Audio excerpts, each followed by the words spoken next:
I'll never forget the way he laughed loud, smug, like he'd won some great victory. He stood in the middle of my mother's living room, surrounded by his friends, a drink in one hand, the other raised like he was giving a speech. "She's out of the picture now. This is my house," he announced, grinning as if the world had finally given him what he deserved. The people around him cheered, clinked their glasses, laughed, and celebrated with him. They didn't care that just 3 weeks ago, my mother, the true owner of this house, had been laid to rest. I stood just outside the room, watching him revel in his false triumph. He had no clue what was coming. My fists clenched so tightly that my nails dug into my palms, my chest burning with rage. But I stayed silent. I already knew exactly how this night would end. He'd been circling my mother like a vulture for years. I saw it, hell, everyone saw it. My mother was strong, independent, capable. She'd built a good life for herself, worked tirelessly for everything she had. Then he came along. I remember the first time I met him. I was polite, gave him a chance because that's what my mother wanted, but something about him made my skin crawl. He was too smooth, too charming in a way that felt fake. He had no job, only excuses, failed business ventures, a rough patch, just waiting for the right opportunity, and my mother, bless her heart, believed him. She paid for everything, the mortgage, the bills, his car, and he didn't just let her, he acted like she owed him that life. He started isolating her, subtle at first, with jabs at her friends, at me, making her feel like she couldn't manage on her own. Then, when she got sick, he showed his true colors. He didn't care for her. He barely visited her in the hospital. He always had an excuse. "Hospitals stress me out, or she wouldn't want me to see her like this. Or you're handling it, so why do I need to?" I wanted to tear him apart. When she died, he wasted no time. I went to my mother's house, a house she'd bought and paid for, to collect some of her things. I still had a key, but when I got there, the locks had been changed. I pounded on the door until he opened it, his face smug, wearing that disgusting smirk I despised. "This isn't your house anymore," he said. "You have no right to be here." It felt like the air had been sucked out of my lungs. Then he dropped the bombshell. "I spoke to a lawyer. Since we were married, everything belongs to me now." I stared at him and laughed because that was absolute nonsense. I knew something he didn't. My mother wasn't foolish. She'd updated her will months before she died. And guess who wasn't in it? So, I let him talk, let him think he'd won, and I walked away because I had a plan. Tonight was the night he'd learn just how badly he'd screwed up. He threw a party, a vile, tasteless victory party, in the house my mother loved, a house he had no claim to. People were drinking, laughing, celebrating with him, acting like my mother had never existed. I got the invite through one of her old friends, who was horrified when she told me. "He's acting like she never mattered," she said. I gritted my teeth. "Good," I said. "Let him." The real guest of honor hadn't arrived yet. The music was loud, people packed into the living room and kitchen, spilling onto the back patio. There he was, in the center of it all, grinning, certain he'd won. I stepped inside, just enough to see him. He didn't notice me. He was too busy drinking, laughing, enjoying what he thought was his new life. Then came a knock at the door, loud, firm. At first, no one reacted. The music kept playing. The laughter continued. Then another knock, harder, followed by the words, "Sheriff's Department. Open the door." The party fell silent. People turned. Someone near the door muttered, "What the hell?" He frowned, annoyed. "I didn't invite any cops," he grumbled, pushing through the crowd. Then, bang, bang, bang. Louder, more forceful. "This is the sheriff's department. We have an eviction notice. Open the door immediately." His face went pale. I stepped forward, making sure he saw me. His eyes locked onto mine, and for the first time, I saw it, pure, undeniable panic. His mouth opened, but no words came out. He knew he'd lost everything. I just smiled because this was only the beginning. The silence was thick. People in the room exchanged glances, unsure of what was happening. Some whispered, shifting uncomfortably. Others stared at the door, frozen, waiting. The only sound was the music, still playing softly in the background, a stark contrast to the panic on his face. He turned to me, eyes wild, searching for a way out. An excuse, a miracle. Nothing came. Another knock. Louder, "Sheriff's Department. Open the door now." He snapped out of it, his body jerking like he'd been shocked. He stormed toward the door, shoving past people. I followed, keeping my distance, watching the back of his neck. His neck flushed red as he scrambled to salvage the situation. He cracked the door open, just enough to poke his head out. "Hey, officers," he said, his voice too smooth, too forced. "What's the problem here?" A deep, steady voice replied, "Are you stepfather's name?" Yeah. The officer's expression didn't waver. He reached into a folder, pulled out a thick stack of documents, and held them up. "You are being evicted from this property, effective immediately." His entire body stiffened. I savored it. Wait, hold on a second," he sputtered, hands shooting up. "This is my house." "No, sir, it is not." The officer's voice was firm, leaving no room for argument. He nodded toward the paperwork. "This house legally belongs to your name, per the court order signed by a judge.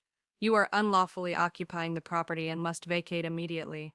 You have 10 minutes to gather your personal belongings before we begin removing you." I swear I could hear his heart stop. His mouth opened and closed like a fish gasping for air, his world crumbling right in front of him. Then, in a move so pathetic it was almost funny, he turned back to the crowd, desperate.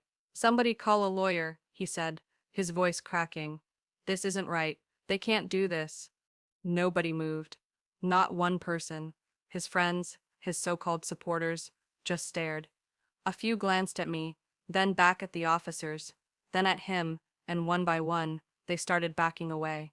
Nobody wanted to be on the wrong side of the law. That's when he snapped. He turned on me, his face twisting with rage. "This is your doing, isn't it?"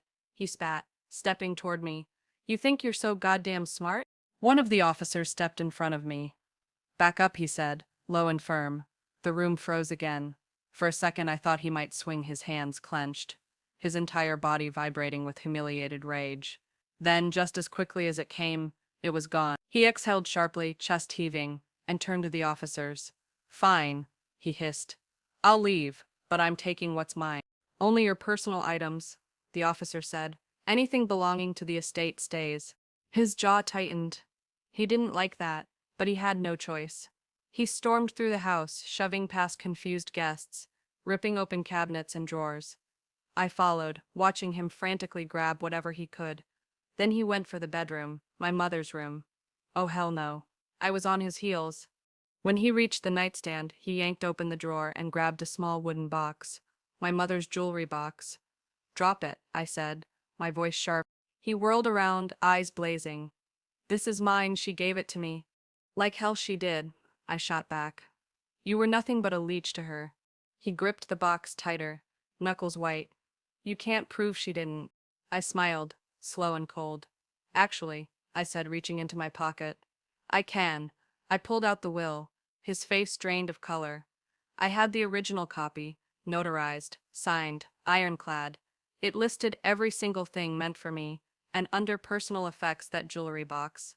I held it up for him to see, flipping to the exact page. "You take that box, you're committing theft, and you already have cops in the house." He stared at it, breathing hard. Then, in the pettiest move imaginable, he hurled the box across the room. It hit the floor hard, spilling my mother's jewelry everywhere. I saw red and lunged for him, but an officer caught my arm. "Not worth it," he muttered. He was right. My stepfather was already done for. His hands were empty, his power gone. As I stood there, watching him scramble to collect the last scraps of his failed, pathetic life, I realized something. This wasn't just about the house. This was about destroying him. And I wasn't finished yet. He was shaking now, really shaking. I could see the tendons in his neck bulging, his face twitching between rage and pure panic as he stared at the mess of my mother's jewelry scattered across the floor. He knew he'd lost, but I wasn't done watching him fall apart. One of the officers sighed, stepping forward. "Sir, I suggest you spend the rest of your time gathering your things, not throwing them." My stepfather glared at him but knew better than to push it. His hands clenched into fists, nostrils flaring, as he turned away from me, shoving past people to grab whatever was actually his. A pathetically small pile of clothes, a few books, and his damn ugly old recliner. He thought he'd won. That's what killed me the most. He really believed that by marrying my mother he'd secured a lifelong free ride.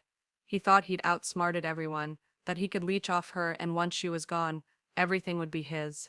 He never counted on my mother being smarter than him. As he stomped around muttering curses under his breath, something hit me. This wasn't enough. The eviction was satisfying, sure. Watching him dragged out of the house was pure gold, but he still had some dignity left, some pride. That wouldn't do.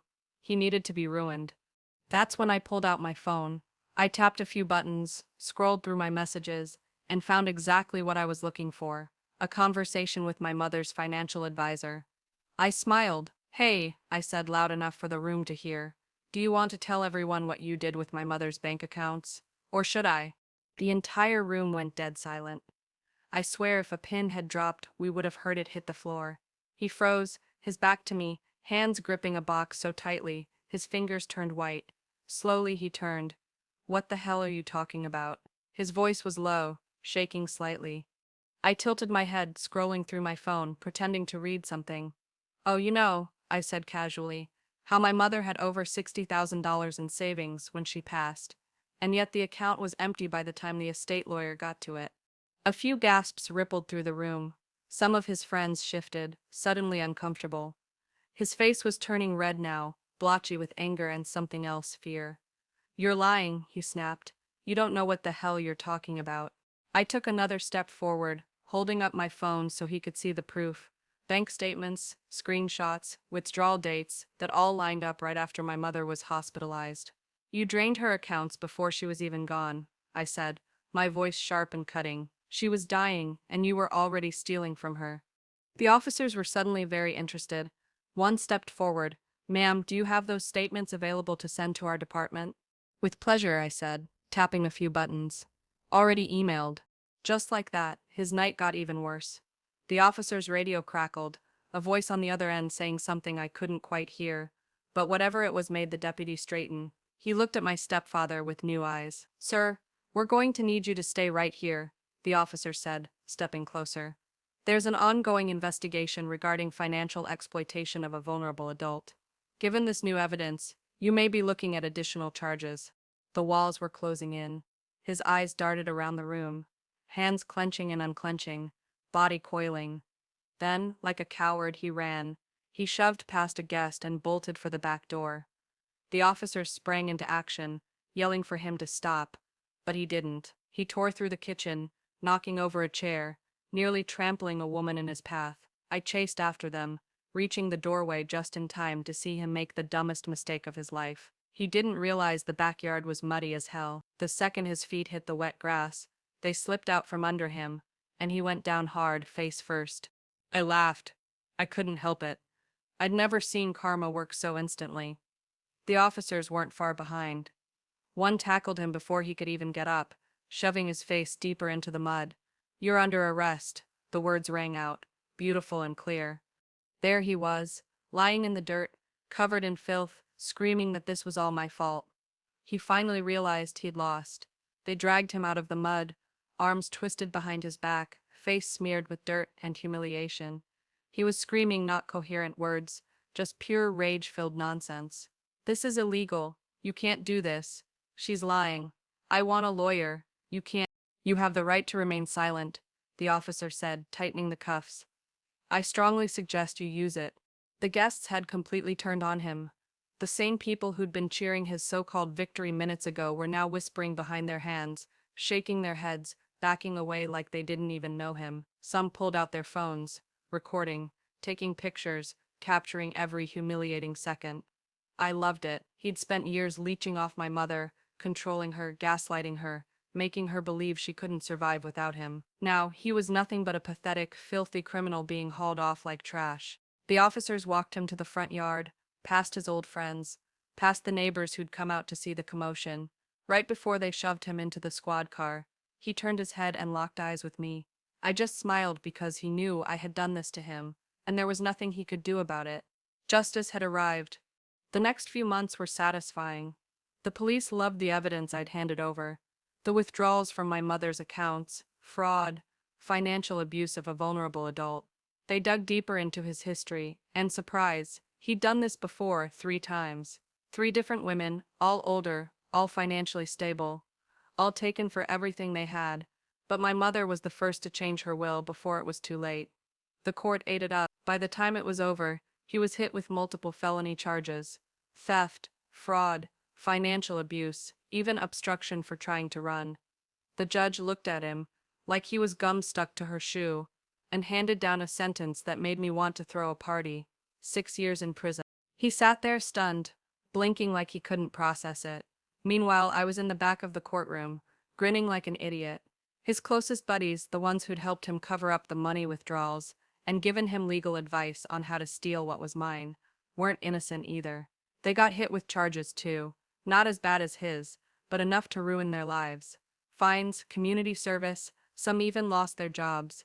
One, his so-called best friend, got divorced because his wife had no idea he was involved in this kind of scam. They all paid, every last one of them. I kept the house. It took a while to scrub his filth out of it, but I did. I took down the disgusting furniture he'd picked, burned anything that smelled like him, and repainted every room. I even held a small ceremony in my mother's honor, just with a few close friends, to reclaim the space. Standing in my mother's house, looking around at the home she built that he tried to steal, I took a deep breath and finally felt at peace. He was gone, and justice had been served. A few weeks ago, I got a letter from him, straight from prison. I almost didn't open it, nearly tossed it in the trash. But curiosity got the better of me. It was pathetic, page after page of apologies, excuses, manipulations. He tried to act remorseful, like he'd changed. Then at the end, the real reason for the letter, he wanted me to help reduce his sentence. Said he was suffering, that he'd learned his lesson, that I should have mercy. I laughed so hard I nearly fell out of my chair. Then I grabbed a pen, flipped the letter over, and wrote 2 words, wrote forever. I sent it right back. Some people deserve exactly what they get.